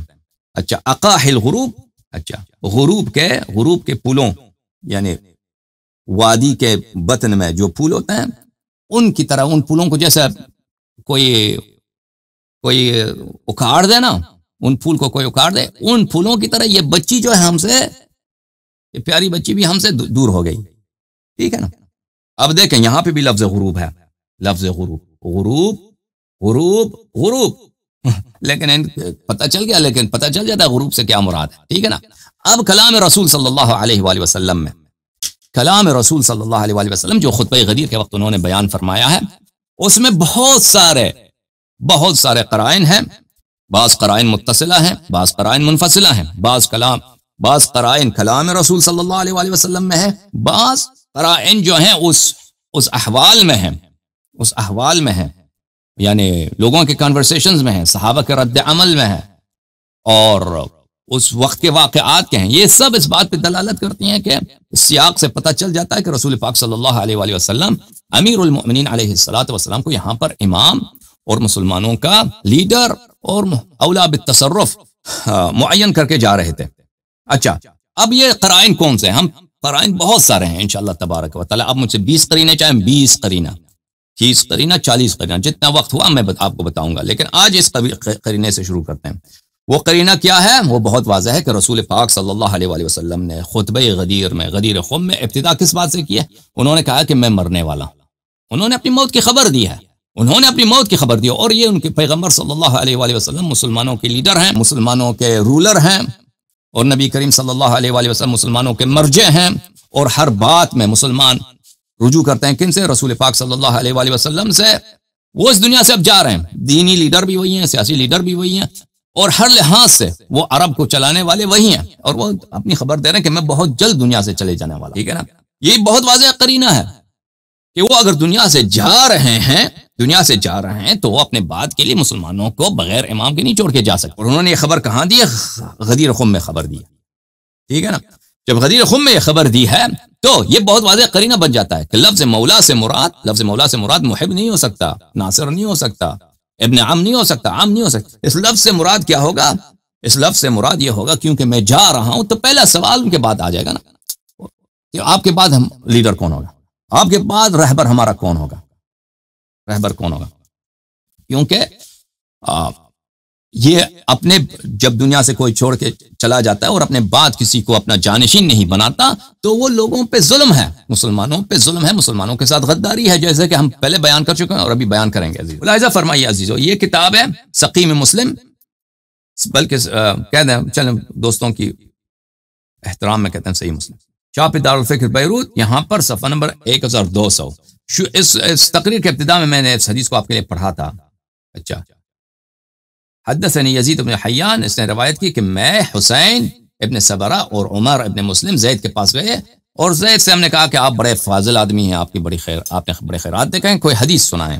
تو زید نے یہ حدیث سنایا، کون سا حدیث ہے؟ غدیر۔ قام رسول اللہ صلی اللہ علیہ وآلہ وسلم یوما فینا خطیبا، رسول پاک صلی اللہ علیہ وآلہ وسلم نے ایک دن خطبہ بیان فرمایا، بماء یدعى خما، کہاں پر؟ ایک ایسے مقام پر، ایک ایسے پانی کے، وہاں پہ ایک پانی ہے، پانی کے ایک مجموعہ ہے، تالاب ہے، یا مثلا وہ جو سیلاب آتی ہے نا، سیلاب سے کچھ باقی پانی بچ جاتا ہے، اس کو غدیر بولتے ہیں، اس کو خم بولتے ہیں۔ بین مکہ والمدینہ، مکہ اور مدینہ کے درمیان انہوں نے حمد و ثناء الہی کی، پھر موعظہ کیا اور ذکر، اور ہمیں یاد الہی دلایا ہے، اللہ کا یاد دلایا، پر فرمایا اما بعد، اصلی بات ہے یہ، الا ایھا الناس فانما انا بشر، اے لوگو میں تو صرف ایک انسان ہوں۔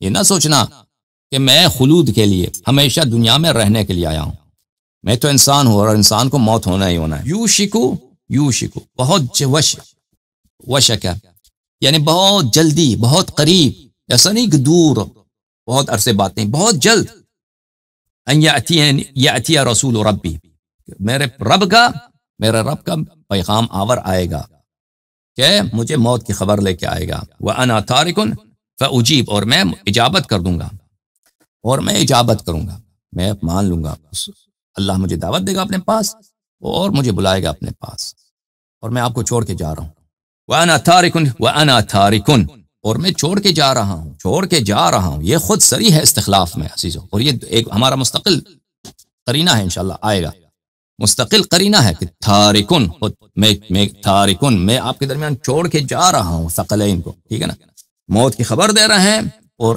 یہ واضح بات ہے، جب موت کی خبر دے رہے ہیں، پہلی بات جو ذہن میں آئے گا کہ آپ کے بعد کون ہوگا، ٹھیک ہے نا، رسول پاک صلی اللہ علیہ وآلہ وسلم جب دنیا سے گئے تھے تو صحابہ جلدی سے چلے گئے کہاں؟ سقیفہ بنی ساعدہ. تو انہوں نے نبی کریم صلی اللہ علیہ وسلم کے جنازہ ادھر پڑا رہا، پرواہ نہیں کی، وہ اپنی حکومت بنانے کے چکر میں. تو اس کی تصحیح کیا کرتے ہیں جماعت عمر ہے، کس طرح توجیہ کرتے ہیں؟ کہتے ہیں یہ بہت اہم واقعہ ہے، مسلمانوں کو بغیر امام کے نہیں چھوڑا جا سکتا، کیونکہ نبی کریم صلی اللہ علیہ وسلم دنیا سے گئے ہیں، یہ تو ہو ہی نہیں سکتا کہ مسلمان بغیر امام کے ہوں. تو اگر ان صحابہ کو پتہ چل گیا کہ نبی کریم صلی اللہ علیہ وسلم کے بعد مسلمانوں کو بغیر امام کے نہیں چھوڑا جا سکتا، تو کیسے نبی کریم صلی اللہ علیہ وسلم خود ان کو پتہ نہ ہو؟ اچھا، تو نبی کریم صلی اللہ علیہ وآلہ وسلم یہاں پہ کیا فرما رہے ہیں عزیزوں؟ کہ میں اس دنیا سے آپ کو چھوڑ کے جا رہا ہوں.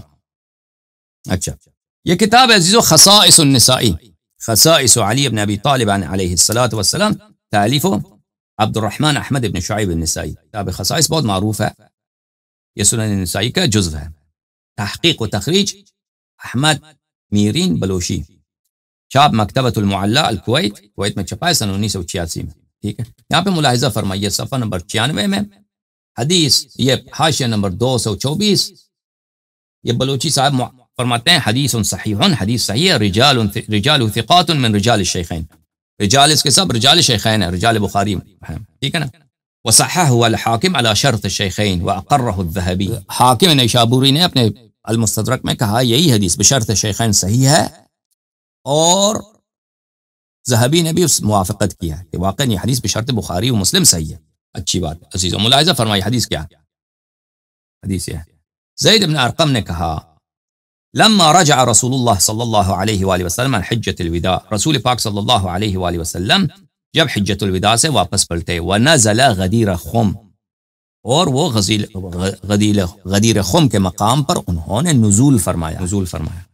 امر بدوحات فقممنا، تو وہاں پہ بہت بڑے بڑے درخت تھے، تو انہوں نے فرمایا ان درختوں کے نیچے کو کیا کرو؟ جھاڑو لگاؤ، صحابہ اٹھو جھاڑو لگاؤ، صفائی کرو. تو انہوں نے ثم قال، پھر رسول پاک صلی اللہ علیہ وآلہ وسلم نے خطبہ اس طرح دیا کأنی قد دعیت، مجھے اللہ نے بلایا ہے اپنے پاس، میں بس چھوڑ کے جا رہا ہوں، یہ میری آپ کے ساتھ خدا حافظی ہے، اللہ تعالیٰ نے مجھے بلایا ہے. فاجبت، اور میں نے اللہ کی دعوت کو اجابت، اللہ نے مجھے عالم آخرت کی طرف، عالم عقبہ کی طرف بلایا ہے، دعوت دی ہے، اور میں نے اللہ کی دعوت کو اجابت کیا ہے. وإنی قد ترکت فیکم الثقلین، میں تمہارے درمیان چھوڑ کے جا رہا ہوں. ترکتو، میں چھوڑ رہا ہوں، بلکہ ترکتو چھوڑ چکا ہوں.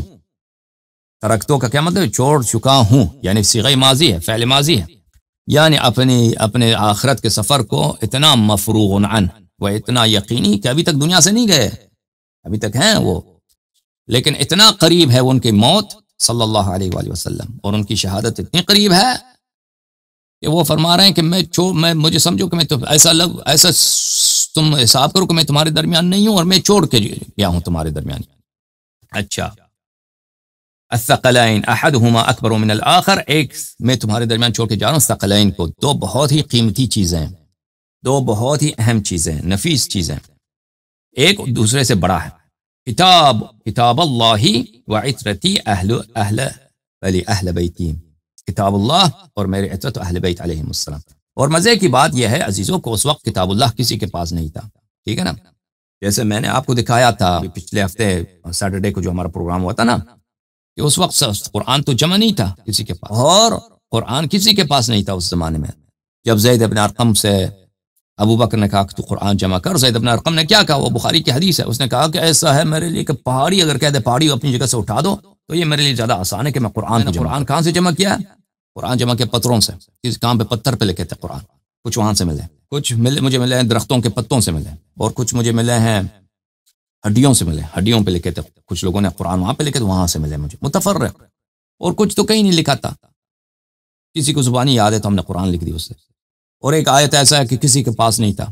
ٹھیک ہے نا. پھر وہ یہ بخاری کی روایت ہے. یہی روایت جو ہے کتاب صاحب ابن ابی داؤد سجستانی اور کتاب تفسیر طبری میں اس طرح ہے. وہ پھر میں دکھاؤں گا انشاءاللہ کبھی آپ کو. کہتا ہے کہ پھر میں نے جب قرآن جمع کی تو پھر میں وہ گیا صحابہ کو دکھایا کہ یہ قرآن میں نے جمع کیا. پھر مجھے مزید قرآن نہیں ملا مجھے مزید نہیں ملا. اگر مجھے مل جاتا تو میں اور بھی صورتیں بنا لیتا. وہ خود کہتا ہے، اس کے اپنے الفاظ ہیں، مجھے مزید ملتا ہے نا تو میں مزید صورتیں بنا لیتا. عمر کا بھی یہ قول ہے کہ مزید ہمیں آیاتیں ملتے تو ہم صورتیں بنا لیتے ہیں. ٹھیک ہے، وہ بحث قرآن میں آ جائے گا. بہرحال اس زمانے میں قرآن تو کسی کے پاس تھا ہی نہیں، قرآن صرف اہل بیت علیہ السلام کے پاس. تو یہ بھی جو پیغمبر صلی اللہ علیہ وسلم فرما رہے ہیں کہ میں قرآن اور اہل بیت علیہ السلام کو چھوڑ کے جا رہا ہوں، تو در حقیقت یہ کیونکہ قرآن باقی صحابہ کے پاس نہیں تھا، یہ بھی ارجاع دے رہے ہیں، یہ ریفرنس دے رہے ہیں کہ در حقیقت ایک ہی طرف اہل بیت علیہ السلام کی طرف، کہ صرف اہل بیت علیہ السلام کی تم نے اتباع کی اور یہ در حقیقت ایک ہیں. اور پیغمبر صلی اللہ علیہ وسلم نے اس طرح فرمایا لن یفترقا حتی یرد علی الحوض.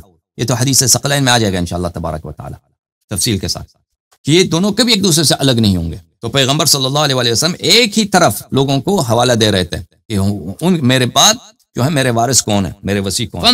فانظروا کیف تخلفونی فیہما، تم پھر اچھی طرح سوچ لو کہ تم میرے بعد ان کے ساتھ کیسے برتاؤ کرو. یعنی وہی برتاؤ جو قرآن کے ساتھ ہوگا، وہی برتاؤ اہل بیت علیہ السلام کے ساتھ ہوگا. قرآن کے ساتھ برتاؤ کیا ہوگا؟ قبول، ایمان، اتباع، تصدیق، طاعت. تو اہل بیت علیہ السلام کے ساتھ بھی وہی. فإنہما، پس بتحقیق کہ یہ دونوں لن یفترقا، کبھی ایک دوسرے سے دور نہیں ہوں گے، جدا نہیں ہوں گے. حتی یرد علی الحوض، اہل بیت اور قرآن میں کبھی ایک دوسرے سے جدا نہیں ہوں گے جب تک کہ مجھ پر حوض کوثر پہ وارد نہ ہو جائیں. ثم قال، پھر فرمایا ان اللہ مولائی، اللہ کیا ہے؟ اللہ میرے مولا ہیں. اللہ اولا بی من نفسی، اللہ کو مجھ پر حق طاعت ہے، حق تصرف. وانا ولی کل مؤمن، اور میں ہر مسلمان کا کیا ہوں؟ ہر مسلمان کا اللہ میرا سرپرست اور میں ہر مسلمان کا سرپرست. ثم اخذ بید علی علیہ السلام، پھر امیر المؤمنین علیہ السلام ساتھ تھے، ان کا دست مبارک انہوں نے بلند کیا ہے. فقال من کنت ولیہ، جس کا میں ولی ہوں، سرپرست ہوں، جس کا میں لیڈر ہوں. فہذا ولیو، پر اس کا آقا، مالک، اس کا سرپرست، اس کا پیشوا یہ سرور ہیں، یہ سردار ہیں، یہ امام ہیں.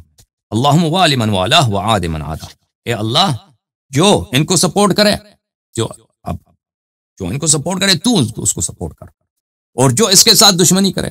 یہ سب قرائن ہیں، بہت سارے قرائن ہیں انشاءاللہ تبارک و تعالی، ہر فقرہ قرینہ ہے. لیکن ابھی میرا فوکس کس قرینے پر ہے؟ صرف اس قرینے پر کہ نبی کریم صلی اللہ علیہ وسلم نے اپنی موت کی خبر دی ہے. جب موت کی خبر دیتا ہے انہوں نے یہ نہیں کہا اپنے خطبے میں کہ صحابہ آپس میں دشمنی ہے، یمن میں گئے تھے، انہوں نے کیا کیا؟ بیت المال میں تصرف کیا ہے. انہوں نے یہ تو نہیں کہا، انہوں نے بہت بڑی خبر دی ہے، اتنا بڑا مصیبت کی خبر کہ مسلمان بہت جلد نبی کریم صلی اللہ علیہ وسلم کی صحبت سے، ان کی تعلیم سے، ان کی تبلیغ سے، ان کے خطبوں سے، ان کی صحبت سے، اور ان کا جو رأفت، رحمت اور باب جیسا سایہ ہے مسلمانوں پر، اس سے محروم ہونے والے ہیں.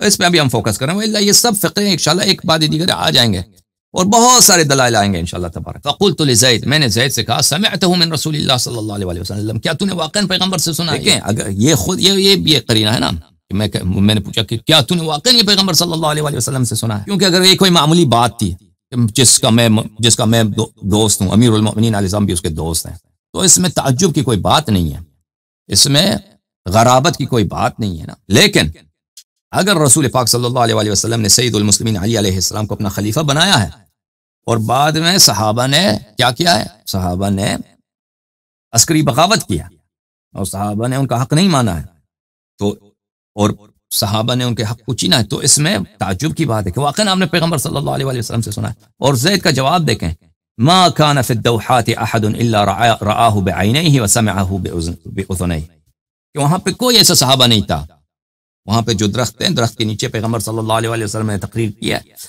وہاں پہ کوئی ایسا صحابہ نہیں تھا جس نے اپنے دونوں آنکھوں سے نہ دیکھا ہو اور اپنے دونوں کانوں سے نہ سنا ہو. سب نے یہ دیکھا ہے. یہ بھی قرائن ہے، لیکن یہ ان قرائن پہ انشاءاللہ تبارک و تعالی تمرکز کب کریں گے؟ آئندہ. لیکن ابھی کیا ہے، یہ یاد رکھیے کہ پیغمبر صلی اللہ علیہ وسلم اپنی موت کی خبر دے رہے ہیں. اور عدم استخلاف ظلم ہے امت پر، عدم استخلاف کہ پیغمبر صلی اللہ علیہ وسلم دنیا سے جا رہے ہیں، اللہ نے ان کو بتایا کہ وہ دنیا سے جا رہے ہیں. اور یہ بھی پتہ ہے کہ سب سے بڑا جو اختلافی مسئلہ ہوگا امت میں کیا ہوگا؟ امامت کا ہوگا. اور یہ بھی پتہ ہے پیغمبر صلی اللہ علیہ وسلم نے خود خبر دی ہے کہ میری امت میں ایسے امام آئیں گے جو بالکل شیطان ہوں گے، شیطان ان سے افضل ہوگا. ٹھیک ہے نا. انہوں نے یہ بھی کہا ہے کہ بعض صحابہ کے کرتوت سے وہ ایسے شیطان، وہ دجال کی کرتوت سے زیادہ وہ خوفناک ہے صحابہ کا. یہ صحیح احادیث، یہ تو بخاری میں ہے، لفتنۃ بعدکم اگر بخاری میں نہیں تو بشرط بخاری مروی ہے، ابھی میں دکھاؤں گا. لَفِتْنَةُ بَعْضِكُمْ أَخْوَفُ عِنْدِي مِنْ فِتْنَةِ الدَّجَّالِ. تو یہ سب جب ثابت ہے، ٹھیک ہے نا، اور پھر وہ کسی کو جانشین نہ بنا، مفروغ عنہ چھوڑ دے، ٹھیک ہے نا. یہ اللہ کے عدل، اللہ کے حکمت، اللہ کے مہربانی اور رحمت کے خلاف ہے، اور رسول پاک صلی اللہ علیہ وسلم کے عقل اور ان کی حکمت کا انکار ہے. بہت بڑا طعن ہے ان پر، لیکن واضح ہے کہ پیغمبر صلی اللہ علیہ وسلم جانشین بنا کر جا رہے ہیں. ملاحظہ فرمائی کتاب السنن الکبریٰ لأحمد بن شعیب النسائی، تحقیق الشیخ شعیب الارناؤوط، الجزء السابع، چاپ مؤسسۃ الرسالہ، یہ صفحہ 310. عن زید بن ارقام، ابو الطفیل زید بن ارقم سے روایت کرتے ہیں کہ پیغمبر صلی اللہ علیہ وآلہ وسلم غدیر خم آئے اور انہوں نے فرمایا کأنی قد دعیت فأجبت انی قد ترکت فیکم الثقلین، کہ اللہ نے مجھے اپنے پاس بلایا ہے، اللہ نے مجھے اپنے پاس بلایا ہے اور میں آپ کے ساتھ اس دنیا سے کو چھوڑ کے جا رہا ہوں، اور میں تمہارے درمیان چھوڑ کے گیا، میں نے ترک کیا تمہارے، میں چھوڑ کے گیا تمہارے درمیان ثقلین کو. دیکھ لو کہ تم ثقلین کے ساتھ کیا کرو، جدا نہیں ہوں گے، کتاب اللہ اور میرے عصمت طاہرہ. اور امیر المؤمنین علیہ السلام کا ہاتھ اوپر کیا نا، ہاتھ اوپر کیا. اہل بیت علیہم الصلوۃ والسلام کا مصداق کون ہے؟ سید المسلمین سلام اللہ علیہ. اور فرمایا کہ ان اللہ مولاي وانا ولی كل مؤمن ثم اخذ بيد علی علیہ السلام من كنت وليه فهذا علی علیہ السلام ولی. اچھا اس حدیث کے بہت سارے اسانید ہیں، بہت زیادہ اسانید ہیں کہ نبی کریم صلی اللہ علیہ وآلہ وسلم نے اپنی موت کی خبر دے دی. کہاں پر؟ غدیر خم میں. جب اپنے موت کی خبر دی ہے تو یہاں پر عزیزو، یہاں پر جو ایک متسالم علیہ ہے سب عقلاء کے درمیان اور منصوص ہے جماعت عمریہ کے نزدیک کہ عدم استخلاف بہت قبیح ہے اور ظلم ہے اور خیانت ہے اور غداری ہے. ملاحظہ فرمائی کتاب سقیم مسلم، چھاپ دار الفکر، یہاں پر ملاحظہ فرمائیے صفحہ نمبر 927 میں، باب الاستخلاف و ترکہ، حدیث نمبر 1823. یہ بہت ساری کتب میں یہ مروی ہے. عبداللہ ابن عمر سے روایت ہے کہ میں حفصہ کے پاس گیا، حفصہ نے مجھ سے کہا کہ کیا تجھے پتہ ہے کہ تیرے والد کسی کو اپنا جانشین نہیں بنا کے جا رہے؟ میں نے کہا کہ نہیں، ہو ہی نہیں سکتا، وہ حتماً ما کان لیفعل، حتم یہ کر ہی نہیں سکتے وہ کہ کسی کو اپنا جانشین نہیں بنائیں گے. اس نے کہا، حفصہ نے کہا کہ انہ فاعل، وہ یہی کرنے والا ہے، کسی کو جانشین نہیں بنائے گا. فحلفت، پھر میں نے قسم کھایا کہ میں ان کے ساتھ بات کروں گا اس مسئلے پر. کیوں ایسا ہے؟ عبداللہ ابن عمر کیوں کہتا ہے کہ ایسا ہو ہی نہیں سکتا وہ اپنا جانشین بنا کے جائے گا کسی کو، ٹھیک ہے نا، یہ ہو ہی نہیں سکتا وہ اپنا جانشین نہ بنا. کیوں؟ کیونکہ جانشین نہ بنانا یہ خیانت ہے، غداری ہے. تو میں آیا عمر کے پاس، بلے ثم قلت انی سمعت الناس یقولون مقالة فآلیت ان اقولها لک، میں نے لوگوں سے کچھ باتیں سنی ہیں اور میں نے عہد کیا ہے، قسم اٹھایا کہ میں تجھ سے یہ بات کر دوں. زعموا، وہ کہتے ہیں انک غیر مستخلف، تو جو ہے کسی کو اپنا جانشین، اپنا خلیفہ نہیں بنائے گا، کسی کو اپوائنٹ نہیں کرے گا، تو خود زخمی ہے نا، عمر تو زخمی ہو چکا تھا نا، ابو لولو رضی اللہ عنہ نے عمر کو مارا تھا، تو اپنا جانشین کسی کو نہیں بنائے گا. وَإِنَّهُ لَوْ كَانَ رَاعِي إِبِلٍ أَوْ رَاعِي غَنَمٍ ثُمَّ جَاءَكَ وَتَرَكَهَا رَأَيْتَ أَنَّهُ قَدْ ضَيَّعَ. اگر لَكَ أَنَّهُ كَانَ لَكَ، اگر تیرا ایک راعی ہوتا، راعی کس کو بولتے ہیں؟ راعی بولتے ہیں کس کو؟ راعی بولتے ہیں چرواہے کو. اگر تیرا ایک چرواہا ہوتا جو تیرے اونٹوں کو، ایبل اونٹوں کا، تیرے اونٹوں کا ہوتا، او غنم، راعی غنم، یا اونٹوں کا چرواہا ہوتا یا مثلا بکروں کا اور بیروں کا ہوتا تھا آپ کا چرواہا. ثم جاءک، اور وہ تیرے پاس آ جاتا، وہ ترکہا، اور وہ جو گلہ ہے جانوروں کا، اونٹوں کا جو ہے مجموعہ ہے یا بکریوں کا مجموعہ ہے، اس کو چھوڑ دیا ہے اس نے صحرا میں، وہ ایسے آ گیا آپ کے پاس. رأیت ان قد ضیع، تو یہی کہتا کہ اس نے غداری کی ہے، اس نے میرے جانوروں کو ضائع کیا ہے، اس نے خیانت کی ہے، اس نے میرے جانوروں کو، بس کو میں نے 20 بکرے دیا کہ تو اس کو لے کے جا پہاڑی، وہ پہاڑی پہ چھوڑ کے چلا گیا، ضائع کیا ہے. فرعایت الناس اشد، لوگوں کا لیڈرشپ تو چرواہے کے کام سے زیادہ اہم. وافقہ قولی، عمر نے کہا تو صحیح کہتا ہے، عمر نے میرے قول سے، میری بات سے موافقت کیا، کہتا بات آپ کی صحیح ہے. ٹھیک ہے نا عزیزو. تو رسول اللہ صلی اللہ علیہ وآلہ وسلم دنیا سے چھوڑ کے جا رہے ہیں، اور یہ عقل کی بات ہے، اور نبی کریم صلی اللہ علیہ وآلہ وسلم کا سیرہ ہے. میرے عزیزو دیکھو، جب بھی وہ جاتے تھے مدینے سے باہر جاتے تھے، جب بھی وہ مدینے سے باہر جاتے تھے وہ ہمیشہ کسی کو اپنا جانشین بنا کے جاتے تھے، اور اکثر کس کو بناتے تھے؟ سب سے زیادہ ابن مکتوم کو، عبداللہ ابن مکتوم، ایک جو اندھا صحابی تھا۔ نبی کریم صلی اللہ علیہ وآلہ وسلم بہت سارے غزووں کے ساتھ جاتے تھے نا، اور شام کو واپس آتے تھے۔ مثلا غزوہ احد، احد مدینے سے کتنا دور؟ آپ گئے ہیں احد؟ آپ اگر عمرے پہ گئے، حج پہ گئے ہیں تو آپ کو پتہ ہونا چاہیے کہ احد جو ہے آج کل مسجد نبوی صلی اللہ علیہ وآلہ وسلم پہ سے آپ ٹیکسی میں بیٹھیں اور ان سے کہہ دیں کہ مجھے احد لے کے جاؤ، 15 منٹ میں، 15 منٹ 20 منٹ یا اس سے کم آپ احد پہنچ جائیں گے۔ اگر آپ پیدل چلیں احد سے مدینے تک، مجھے نہیں لگتا کہ 2-3 گھنٹے سے زیادہ ہو پیدل کا جو راستہ ہے، زیادہ سے زیادہ 2-3 گھنٹے کا۔ تو نبی کریم صلی اللہ علیہ وآلہ وسلم جب احد گئے تھے تو شام کو واپس آئے تھے۔ بعض صحابہ جو انہوں نے احد سے فرار کیا تھا، عثمان جو ہے وہ مدینہ پار کر کے دوسرے پہاڑی میں چلے گئے تھے۔ تو احد اور مدینہ اتنا دور نہیں ہے۔ نبی کریم صلی اللہ علیہ وآلہ وسلم جب بھی چھوڑ کے چلے جاتے تھے تو ہمیشہ اپنا خلیفہ، اپنا جانشین کسی کو بنا کے چلے جاتے تھے۔ اچھا، چاہے وہ سفر کتنی چھوٹی ہی کیوں نہ ہو، مثلا احد کو جا رہے ہیں یا مثلا خیبر کو جا رہے ہیں، میں آپ کو ایک مغازی کی کتابوں میں نے شاید آپ کو دکھایا نہیں دکھایا، یہ کتاب ہے عزیزوں، انارۃ الدجا فی مغازی خیر الورى، تالیف العلامہ المحدث الاصولی الفقیہ القاضی حسن بن محمد المشاط، چھاپ دار المنہاج۔ یہاں پہ مختلف مغازی کا ہے جو انہوں نے شعر میں لکھا ہے، پھر اس کا شرح ہے۔ یہ ہر غزوے میں رسول پاک صلی اللہ علیہ وآلہ وسلم گئے ہیں تو اس غزوے میں انہوں نے مدینے پہ کس کو اپنا جانشین بنا کے گئے ہیں اس کا ذکر ہے اس میں۔